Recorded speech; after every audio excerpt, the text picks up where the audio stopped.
안녕하세요. 김종호의 경제TV. 오늘은 어느 나라 이야기를 들려드리려고 합니다. 국가부도를 7번 맞았고요. IMF 구제금융을 22번이나 받았습니다. 그런데 아직도 국민들은 정신을 못 차리고 있죠. 어느 나라인지 짐작이 되시죠? 네, 아르헨티나 이야기입니다. 작년 2018년 5월에도 또 500억 불의 구제금융을 받았습니다. 아무튼 구제금융으로 또 국가부도로 점철된 그 나라인데요. 이 그래프를 보시면요. 아르헨티나의 국가부도가 시작된 것이 1958년입니다. 1.04억 달러, 1억 달러로 시작을 했어요. 1958년에. 그런데 그 후로도 이게 계속해서 증가해가지고요. 어떻게 저축을 해가지고 빚을 갚는 게 아니고 계속해서 빚을 얻어서 빚을 갚는, 즉 돌려막기를 계속한 거예요. 그래가지고 결국은 어떻게 됐느냐? 2001년에는 1000억 달러가 넘는 인류 역사상 사상 최대의 국가 부도 사태를 냈고, 그리고 또다시 작년에 국가 부도에 직면을 해가지고 또 IMF로부터 500억 달러의 구제금융을 받게 된 겁니다. 자, 이런 사태가 시작된 건 페론이라고 하는 사람과 굉장히 밀접히 관련이 돼 있어요. 아르헨티나 하면 페론 대통령, 이 사람을 빼놓고 아르헨티나를 얘기할 수 없습니다. 후안 페론과 그의 부인이었던 에비타 페론, 에바 페론이라고 하는 거. 여러분 그 노래 아시죠? 예. Don't Cry for Me Argentina라고 하는 그 노래가 바로 에바 페론을 기리는 그 오페라, 뮤지컬의 그 주제곡이잖아요. 그 에바 페론이에요. 이 후안 페론이 집권을 한 것은, 대통령이 된 것은 1951년이었습니다. 그 이전부터 노동부 장관을 하고 있었고요.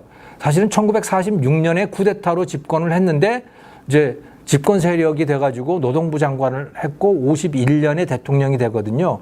근데 이 노동부 장관을 하면서 노동자들에게 막 선심을 쓴 거예요. 급여 막 올려주고 말이죠. 월급 막 올려주고, 또 노동조합 없는 직장들 다 노동조합 만들려고 해가지고서 그 사람들 다 파업하게 하고 막 이러니까 노동자들이 얼마나 좋아하겠어요. 그래서 1951년에 대통령 선거에 출마를 했는데 그때 득표율이 62.5%였습니다. 그러니까 압도적인 지지로 대통령이 되죠. 그리고 이 후안 페론에 못지 않도록 그의 부인이었던 에바 페론도 역시 마찬가지로 큰 인기를 누렸어요. 근데 이분은 좀 일찍 죽었어요. 그래서 이 후안 페론과 에바 페론이라고 하는 이 사람들이 어떤 아르헨티나 국민들의 영웅이 된 겁니다. 왜? 국민들한테 막 주니까. 노조도 만들어가지고 말이지, 자본가들하고 싸우라고 그러고 그렇게 한 거예요. 그런데, 자, 문제는 돈인 거죠. 이렇게 막 퍼주니까, 가난한 사람들에게 그 병원도 공짜로 다니라고 그러고 학교도 공짜로 해주고 다 이렇게 하다 보니까 돈이 없잖아요. 세금도 잘 못 걷게 되는 거예요. 왜냐하면 경제가 죽어버리니까 세금이 잘 안 거치는 거죠. 그래서 이들이 택한 방법은 돈을 찍는 거예요. 심지어 어느 정도까지였느냐?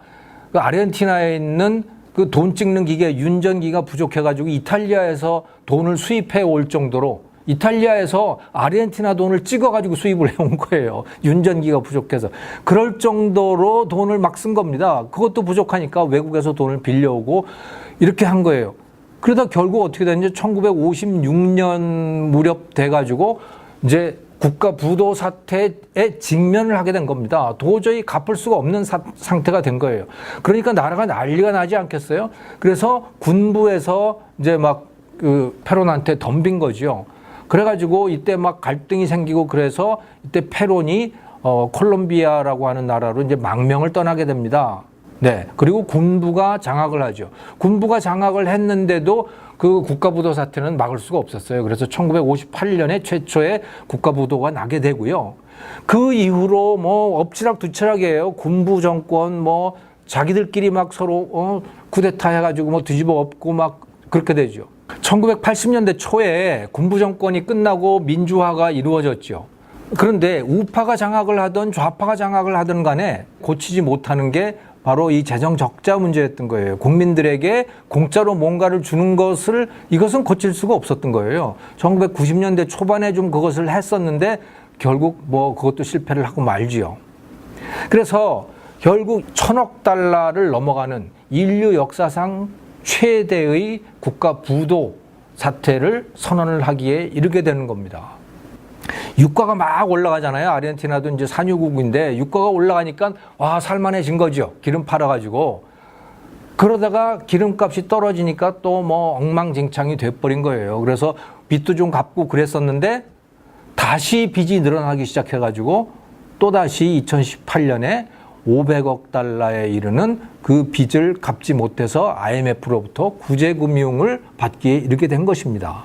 자, 문제는 정권이 아니고 국민이에요. 국민들이 빚을 갚으려면 허리띠를 졸라 매야 되잖아요. 빚을 갚으려면 국민들이 복지는 자기가 받던 복지는 줄이고 내는 세금은 늘려서 그래서 돈을 재정 흑자를 만들어 가지고 그걸로 빚을 갚아야 될 거 아니에요. 누구도 그걸 하고 싶어 하지 않는 겁니다.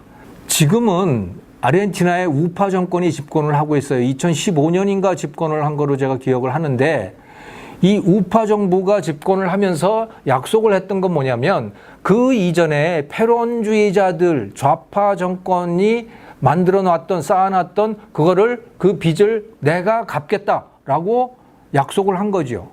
근데 갚으려면 어떻게 해야 돼요? 갚으려면 국민들에게 긴축을 요구를 해야 되잖아요. 그 긴축을 요구를 했죠.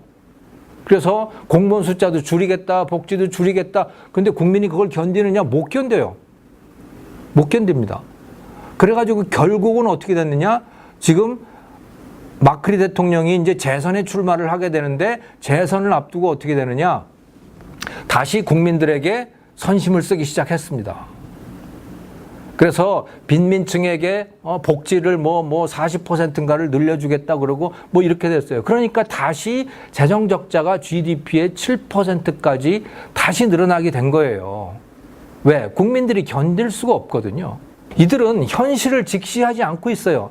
자기들의 이 문제를 자기들의 빚 때문에 생긴 문제라고 보지 않는 거죠. 누구 때문이냐? IMF 때문이라고 보고 미국 때문이라고 보는 거예요. 또 마크리 우파 대통령 때문이라고 보는 거예요. 그래가지고 여기 사진에서 보듯이 뭐 맨날 나와서 반미 시위하고 반 IMF 시위하고 반 마크리 시위하고 그러는 거죠. 여기 성조기 태우고 뭐 하는 뭐 그런 시위 장면이 있잖아요. 그러면서 이들이 그리워하는 것은 누구냐? 이들은 페론 대통령을 그리워하고 있는 겁니다.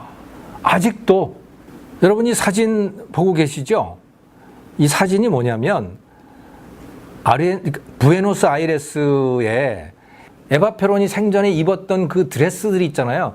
그 의상을 차려입은 여성들 100명이 지금 시위를 하고 있는 겁니다. 반 우파 대통령 시위, 반미 시위 뭐 이런 성격의 것인 거죠. 에바 페론을 아직도 그리워하고 있는 거예요. 밑에 있는 이 사진은 건물 벽을 통째로 이 에바 페론의 초상화를 만들어 놓은 겁니다. 그 앞에 펄럭이고 있는 이 깃발 보이시죠? 이 깃발은 체게바라죠. 여러분 쿠바 혁명의 그 아이콘 체게바라는 쿠바 사람이 아니고 아르헨티나 사람입니다. 아르헨티나의 젊은이들이 체게바라를 좋아하고 에비타를 좋아하고 페론을 좋아하고 페론주의자들을 좋아합니다. 아르헨티나의 대통령 선거에서 페론당, 즉 정의당이라고 하는 페론당의 이름은 정의당입니다. 그 정의당이 후보를 낼 수 있었던 선거가 12번이었어요. 근데 12번, 실제 대통령 선거는 그거보다 더 많았죠. 근데 군부 정권 하에서는 페론당의 대통령 선거 출마 자체가 금지되고 뭐 이런 적도 있었기 때문에 아무튼 페론당, 정의당이 출마한 12번의 그 선거에서 승리한 게 몇 번이냐? 9번 승리를 했습니다. 그러니까 아르헨티나 국민들은요, 그냥 페론주의자들이에요. 즉, 미래 같은 거 별로 관심 없어요. 일단 그냥 현재가 편하면 좋은 거죠. 제가 이 말씀을 드리는 이유는 우리나라 국민들이 지금 그렇게 되어가고 있는 거 아닌가 하는 생각이 들어서요. 그게 걱정돼서 그러는 겁니다. 문재인 대통령이 페론하고 상당히 비슷한 측면이 있어요. 국민들한테 막 퍼주는 거 아닙니까? 아, 국가 부채 말이지 40% 꼭 그거 지켜야 될 이유가 뭐야? 응? 뭐 이런 거 아니에요. 최저임금 내가 못 줘서 여러분들에게 10,000원 못 채워서 미안하니까 정부가 어떻게 해주겠습니다. 결국 이렇게 되는 거 아니에요? 비정규직 문제 해결하겠습니다. 정부가 뽑는 거지요, 이제. 이게 바로 패론이 했던 그런 방식들이거든요. 이것을 국민이 막아줘야 되는데 우리나라 국민이 그거를 좋아하게 되어가는 것 같아서, 우리 국민이 그런 것에 지금 중독되어 가는 것 같아서 매우 걱정이다. 문재인 대통령과 그 집권 세력은 뭐 그렇게 해가지고 정권을 잡으면 또 연장해 가면 좋겠지만 그 국민은 뭐냔 말이에요. 그게 바로 우리들 부담이고 우리 다음 세대의 부담이고, 그런데 그런 엉망인 아르헨티나 같은 나라를 후세에 우리가 물려줘서는 되겠느냐라고 하는 그런 생각이죠. 현실을 직시해야 된다.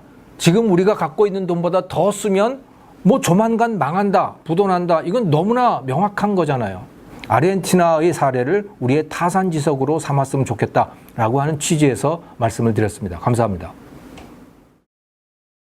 안녕하세요. 김정호의 경제TV. 오늘 제목은 대한민국 경제 조롱당하다 입니다.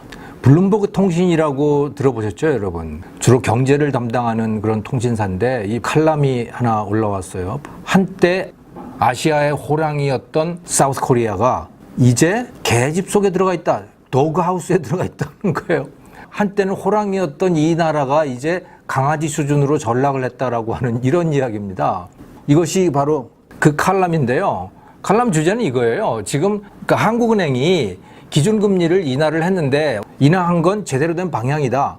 하지만 너무 늦었다. 그리고 문제는 그것이 아니다라고 하는 거예요. 문제는 사회주의 정책이다. 이걸 바꾸지 않는 한 한국이 다시 타이거가 되는 거는 기대할 수 없다. 그냥 강아지가 되는 것이다. 이런 이야기를 하고 있는 겁니다. 이 글이 지적하고 있는 세 가지의 징조가 있습니다. 대한민국이 지금 강아지로 전락을 하고 있다라고 하는 세 가지의 징조. 첫 번째 것은 환율입니다. 통화 가치의 하락인 거죠. 이 그래프입니다. 이게 2019년 1월 1일부터 7월 18일까지 그 나라의 통화 가치가 어떻게 변했는가라고 하는 것을 보여주고 있는 거거든요. 아시아 국가들. 여기서 타이 바트는 5.5% 상승, 필리핀 페소 3% 상승, 일본 옌 1.8% 상승. 다 가치들이 올라간 거예요, 돈의 가치가. 근데 한국은 이 중에서 제일 많이 떨어졌어요. 마이너스 5.4%. 통화 가치의 하락. 이거는 매우 안 좋은 징조다라고 하는 그 이야기를 하고 있는 것이고, 두 번째 징조는 구체적으로 돈이 빠져나간다는 거죠.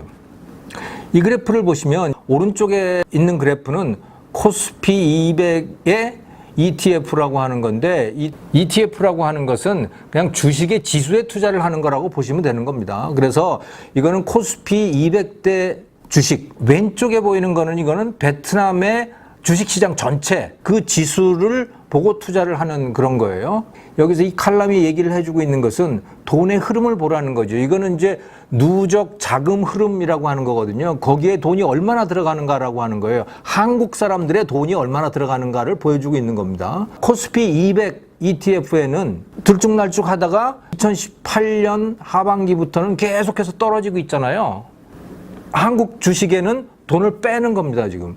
그 대신에 이 베트남 ETF라고 하는 여기에는 돈이 계속해서 늘어나고 있어요. 여기로 들어가는 한국인들의 돈입니다, 이게 지금. 2017년 7월부터 시작을 했는데 그때 600만 달러로 시작을 한 이 베트남 ETF가 지금 1억 9천만 달러까지 지금 증가를 했어요. 그러니까 한 30배 증가를 한 겁니다. 한국에서 돈을 빼가지고 베트남으로 가고 있다. 이거는 베트남은 하나의 사례인 거죠. 베트남 주식에 대한 투자만 늘어나고 있는 게 아니고요. 베트남 부동산에 대한 투자도 아주 급속하게 늘어나고 있습니다. 호치민시, 사이공이죠. 그 호치민시에 요즘에 이 호화콘도라고 하는 게 우리나라 아파트 정도라고 보시면 돼요. 그 아파트의 주 고객이 누구냐? 물론 베트남 사람이 제일 많지만 그 다음이 중국이고 세 번째가 한국입니다. 22%가 한국 사람이라는 거예요. 22%가 무려. 왜 그러냐? 한국에는 투자를 못 하겠다는 거죠. 집 사면 집 산다고 뭐 투기꾼이라 그러고 뭐 아무튼, 그리고 앞으로 별로 올라갈 것 같지도 않고 한국에는. 그러니까 아예 앞으로 잘 나갈 베트남에 가서 투자를 하고 있는 것이죠. 한국 경제가 지금 강아지로 전락하고 있다라고 하는 것을 보여주는 두 번째의 징표는 돈이 빠져나간다라고 하는 거죠. 세 번째 징조는 돈이 안 들어온다는 겁니다.